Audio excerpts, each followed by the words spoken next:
I was 19 when the plagues began. Eliab and I were engaged to be married. That's the clearest memory I have of what was going on when the plagues started.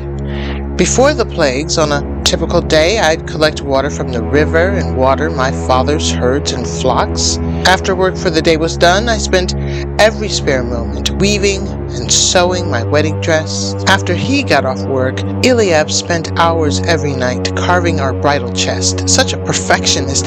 That man fussed over every corner of the chest because he wanted it to be sturdy and perfect.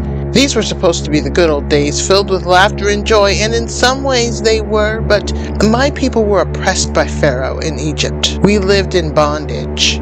Forced labor, humiliation, violence, kidnapping of babies, even death. Hebrews endured all of this, yet we still grew stronger. Pharaoh hated that.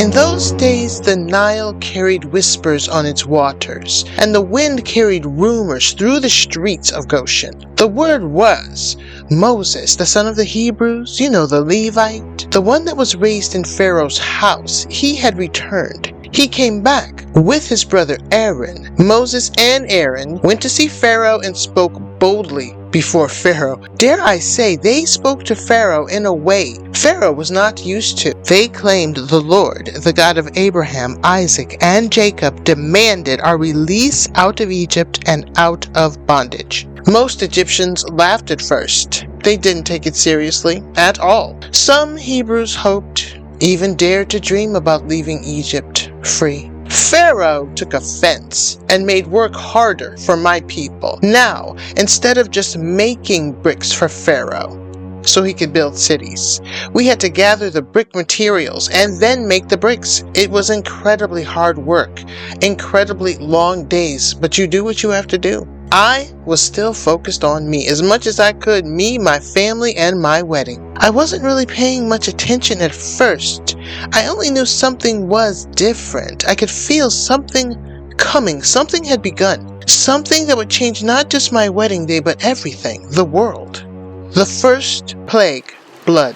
One day I went down to the river at dawn, like I did every morning to get water for the day. The Nile, the heartbeat of Egypt. It was always there, feeding the land like a mother's milk. It gave us so much of what we needed to live day to day. I loved walking along the tall green grasses and flowers that grew beside the river. I loved breathing in the freshness of the morning air. Usually the Nile shimmered every morning in sunlight. But that morning, when I knelt down and dipped my jar into the river to get the water, I was shocked. I got a shock. The water was red. Not red like the glow of sunset, but thick and dark like blood. It looked like blood was pouring out of like a fresh wound. The air smelled bad, like decay. Fish, dead, floated belly up, dull and lifeless, their eyes wide open, staring blindly straight up at the sun. Egyptian women cried and wailed at the banks of the Nile, their empty water jugs just on the ground. Just flung on the ground. Some tried to drink from the river, but they gagged on the foul taste. Others dipped reeds into the river, searching for clean water, only to find even water in the pools and channels had turned to blood. All of Egypt was traumatized. I pressed the rim of my jar to my lips, but I could not swallow. My stomach turned. Beside me, a little boy began to cry, his hands just clutching his mother's skirt, his face wet with tears. That night, our people dug into the earth beside the Nile, searching for fresh water beneath the ground. Even then, the taste lingered. I dreamt that night I was trying on my wedding dress, and somehow I slipped and fell into the river, and the blood in the river just ruined my dress. The second plague, frogs. The blood drained away after 7 days, and the Nile returned to its regular green-gray shimmer. I thought perhaps the terror had passed. I was wrong. The frogs came. At first it seemed harmless enough, 1 or 2 frogs leaping near the reeds, but then they multiplied. There were more and more spilling across the land. There were hundreds of frogs, then thousands. There were too many to count. They were everywhere. They climbed onto the streets. the yards, the houses, into ovens, into our food. I woke up one night to the sound of croaking louder than thunder. Now I'm laying there, and I see my blanket stir, and I screamed because a frog hopped right across my chest. I flung it away, but three more. When I looked up, there were three more in the corner blinking at me with those round, wet eyes. Everywhere, frogs. In baskets of grain, frogs inside jars, leaping across the table, falling from the rafters. Eliab came to sweep them out of our house. He had a grim look on his face. "This is no ordinary plague," he whispered. "This is the Lord's hand." We gathered in groups, shaking our heads, clutching one another's arms as the chorus of frogs grew deafening. Mothers tried to hush their children, but nothing drowned out the endless croaking. The third plague, lice. When the frogs finally died, they piled in heaps along the road. The stench was unbearable. I covered my face with my veil, but still that nasty odor crept into my skin, my clothes, into my hair. Then the lice came. Dust rose from the ground and became living wings, it seemed like. They swarmed into hair, nostrils, biting flesh until people scratched themselves almost raw. My neighbor's goats stamped their hooves and twisted in circles, their hides crawling with tiny black specks. I tried to brush them from my arms, but more came, clinging to every patch of skin. Babies screamed in their mother's arms. The air was filled with lice, humming with a sound that made me dizzy and made my head ache. I thought of my wedding garment. I know it sounds crazy, but I thought about it, folded safely away in the cedar chest. Would it be ruined by dust and lice, eaten away before I could even wear it? I guess I had bigger problems, but that's what I thought about in that moment. The fourth plague, flies. Then the flies. Unlike lice, these were large, and their wings were loud and heavy in the air. They swarmed through Egyptian houses, covering food, filling the air with a sickening buzz. We heard the cry from the houses across the fields, but in Goshen, where we lived, the Hebrews, the flies did not come. We lit lamps at night, the warm glow untouched by the insects, while Egyptians cried out in the night's darkness. Yet, even in our safety, we felt unease. The contrast was too sharp, too unnatural. The Lord was making a distinction, clearly, and Pharaoh's heart grew harder with each plague. The fifth plague, livestock.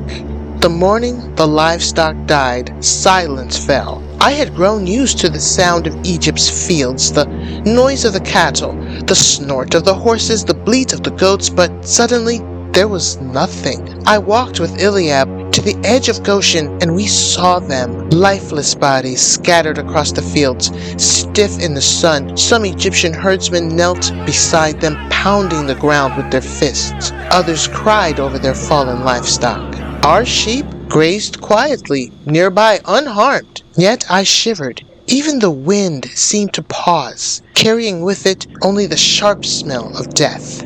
The sixth plague, boils. It was not long before another plague struck. Egyptians covered themselves with cloths, hiding their faces. Their skin erupted in painful boils, oozing and raw. Even Pharaoh's priests, who once walked tall and proud, now moaned and groaned as they limped through the streets. I glimpsed one of them from afar. His face was covered with sores. His eyes, once glimmering, were filled with pain and fear. Mothers tried to soothe their children, but nothing could ease the agony. In Goshen, our skin was clear, yet we felt their suffering like a weight pressing on our hearts. I pressed my hands together and prayed, "Lord, keep us in your mercy." The seventh plague, hail. Then the heavens themselves turned against Egypt. The skies darkened, thunder cracked, and hail fell in great sheets, while stones crashing down like fists of giants came. Trees shattered, stalks snapped, and any man or beast left outside was struck down. From our windows we saw it, hail mingled with fire, flames racing across the ground where the ice struck. My ears rang with the pounding. My heart thudded in my chest as though it would break. Yet in Goshen no hail fell. Our wheat stood tall, untouched. The line was clear. The Lord's hand was shielding us, and his judgment was striking Egypt. The eighth plague, locust. But what the hail had not destroyed, the locusts consumed. They came like a rolling black sea. Their wings roared louder than the river in flood. They clung to every surface, stripping leaves, devouring fruit, swallowing fields whole. The sound of their chewing filled the air. Thousands and thousands of tiny jaws gnawing at Egypt's last hope. I dreamt that night of my wedding garment again. In my dream, the locusts covered it, shredding it until only threads remained. I woke with a cry, and my mother took me in her arms and said, "Child, the Lord has not forgotten us." The ninth plague, darkness. Then came the darkness. It lasted 3 days, thick and heavy like a cloth had been thrown over the sun. Lamps would not pierce it. Torches flickered and died. Egyptians stumbled through their own houses, unable to see where they were going. But in Goshen we had light. Our lamps burnt steadily. Yet I did not step outside. The air itself felt strange, pressing against my chest. Even in our safety, it seemed the whole world was waiting, holding its breath for what would come next. The 10th plague, death of the firstborn. At last, Moses warned of the final plague. We were told to take a lamb without blemish, to slaughter it, and to mark our doorpost with its blood. We roasted the meat, ate it in haste, our sandals on our feet, staffs in our hands. That night, I sat close to Eliab's mother, listening to the silence outside. Then the cries began. From Egypt rose a sound like no other, the wail of grief in every house. The firstborn lay still, dead. Even Pharaoh's son was taken. But in Goshen no one was lost. The blood upon our doors had marked us, and the Lord had passed over. Pharaoh's voice came at last, broken and weary. "Go, leave my people." We gathered quickly. Our neighbors pressed gold and silver into our hands. My father lifted the bridal chest onto his shoulders. I carried my wedding dress. It was still exquisite. The plagues had not touched it. As we walked out of Egypt, I looked once at the land behind us, scarred by plagues and sorrow. Then I turned toward freedom, toward promise. That night, under a sky filled with stars, Eliab took my hand. "In the land the Lord has promised, we will wed," he said softly, and I believed him. My garments gleamed beneath the moonlight, untouched by frogs, lice, locusts, or darkness. The Lord had brought us out with a mighty hand. The story of my people and my own story as a bride was only beginning.